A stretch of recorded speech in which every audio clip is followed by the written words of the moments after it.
খেয়াল করে দেখেন,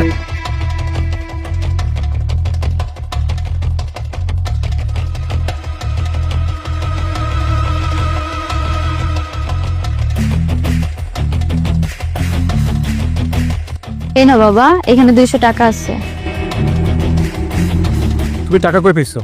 কেন, তোমার পকেট থেকে নিছি? তুমি ওর পকেট থেকে টাকা কেন নিছো? ছেলেটা প্রত্যেকটা দিন হেঁটে হেঁটে ক্রসিং এ যায়।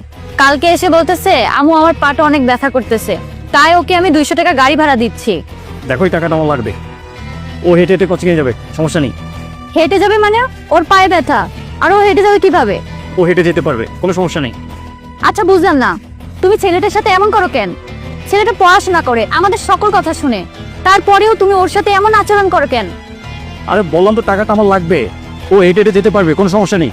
ও হেঁটে হেঁটে চলে যাবে। বাবা তুই হেঁটে হেঁটে চলে যা। এখন না হাঁটবি কখন? এখনই তো হাঁটবি তোরা।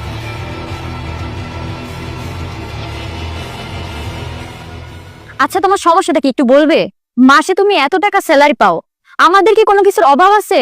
সামান্য ছেলেটাকে 200 টাকা দিলাম, তাও তুমি কেড়ে নিলে। একটা সন্তানকে মানুষের মতন মানুষ করতে হলে তাকে অভাবটা বোঝাতে হবে। তোমার যে ওর প্রতি ভালোবাসা আছে, আমারও কোনো অংশে কম নেই। এই যে তুমি আজকে 200 টাকা দিচ্ছ, আরেকদিন এসে তোমার কাছে 500 টাকা চাবে। এভাবে যখন তারা হাতে টাকা পাবে, তখন তারা বাজে নেশায় আসক্ত হয়ে যাবে। জানো তুমি সেটা? একটা সন্তান যখন যে বায়না করবে, তার সামনে সেটা হাজির করা, এটার নাম ভালোবাসা নয়। ভালোবাসা হচ্ছে সেইটাই, একটা সন্তানকে পরিপূর্ণ শাসন করে তাকে মানুষের মতন মানুষ করা, সেটার নামই হচ্ছে ভালোবাসা। বুঝতে পারছো? তাছাড়া এই টাকাটা লাগবে। তোমাকে আমি সকালে 500 টাকা দিয়েছি, সেই টাকাটা কোথায়? কেন, আমার ব্যাগে?